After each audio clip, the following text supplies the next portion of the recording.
Mayor Olivia Chow has had a busy week of announcements. She has another one in about 1 hour's time, but she's managed to stop by CP24 Breakfast for a conversation with us this morning. So good morning, Mayor Chow. Thanks for coming in. Good morning. Let's give us a quick thought on the Leafs last night. Forcing Game 7. What do you make of that?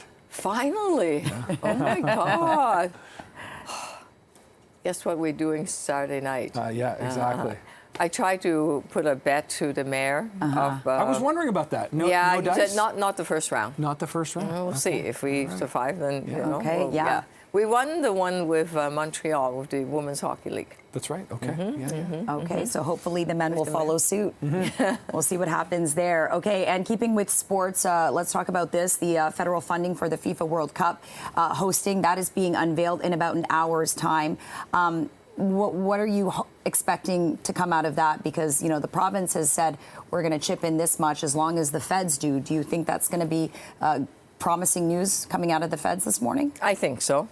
I think they want Toronto to be successful, just like Vancouver, because the world is coming to Toronto in 2026 in June. Mark that date. And so for a whole month, it'll be soccer fans from everywhere descending into Toronto.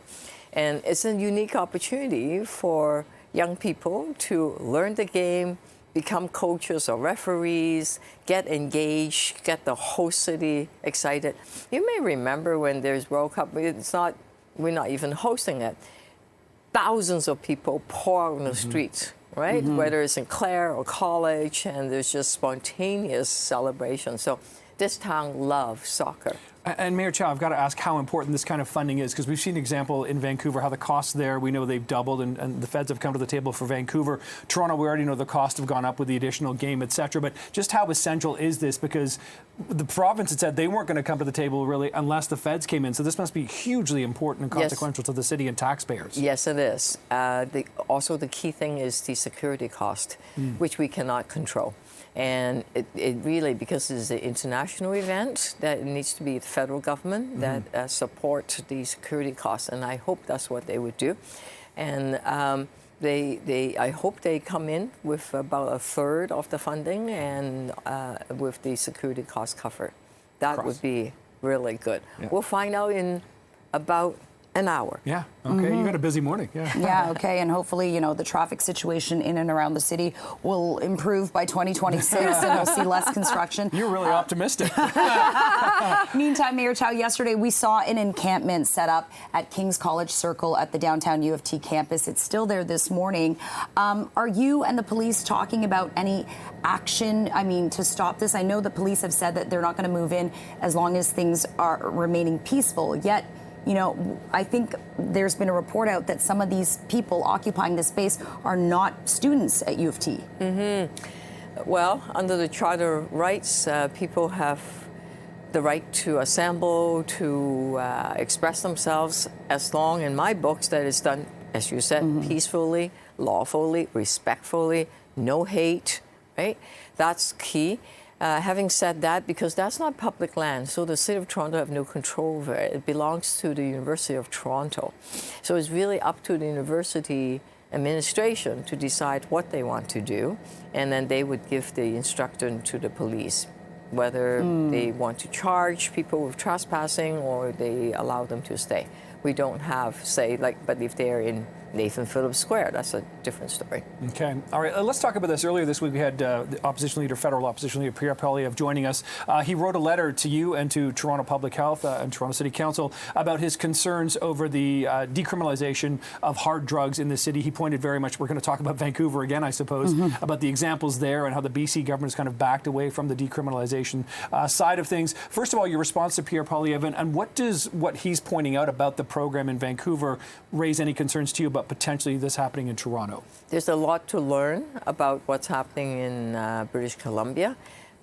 Yes, last March, the Medical Officer of Health have submitted a letter to the federal government, but at the end of the day, you know what's most important? Is not the argument about criminalization or not.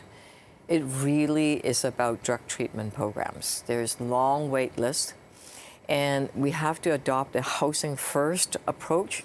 because it's hard to get into a treatment program. Even if you get in, you will fall off very quickly if you don't have a place to stay. You're moving around. How are you going to get to the drugs? How do you get to the pharmacy? Which pharmacy? So housing first. Right now, there's 26,000 people waiting for supportive housing, and some of them need that drug treatment, and there's huge long wait lists for mental health support, drug treatment program. I think what we need to do in this country is to really focus on health, mental health, and drug treatment, because it's a really is a health issue. It's not a criminalization. Okay, you arrest someone that's heavily addicted, put them in jail, what's going to happen? They can then come back out because they probably haven't done major crime. They will come back out. Then what's going to happen to them? It goes through that cycle. You would tell from the police and from the court and from our frontline people, and saying people are going through the cycle and they're not getting anywhere. So treatment program, housing, and mental health support is where it's at. So are you in favor then of the plan, the Toronto Public Health plan is pushing to decriminalize in Toronto? Decriminalization really is the end of the conversation. If you don't have any of that, it doesn't matter, right? Whether people are in jail or not in jail, they'll come back out, right? And then what's going to happen? Right? So you spend a lot of money arresting a lot of people. They go into jail. Do they get drug treatment program there? No. What's going to happen? So what you're seeing on the street right now, in tents, on streets, in libraries, in community centers, in the subways, are people that are desperately needing help. And we literally don't have enough shelters for them. We're turning away 200 plus people per night. So I rather focus on something practical. House these folks, get them into a treatment program. Because if you talk to any doctors, they would say, yes, we have been able to turn people's lives around. But all of the things I've been talking about has to be available first. Okay? So that's where I'm at. On the ground, practical solutions, not some, some request to the federal government last March, and would they say yes, would they say no? You know, whether they say yes or no or not at this point, we still don't have the treatment program. And we are seeing the impact of it. You see it on the street. Right? There's some people that are not well. All right, Mayor Chow, and we know you've got to get to that announcement at BMO Field there with the Minister of Sport and Physical Activity. So we'll see you there, and we know we're going to talk more about this throughout the day. But thanks for joining us this morning. Thank you so much, and Mayor. have a good trip to LA for your movie. For the film summit. For the film summit as well. Yeah. Okay. We'll see you after that too. We'll catch up with you about that at a later time. Thanks so much, Mayor Chow. Appreciate it.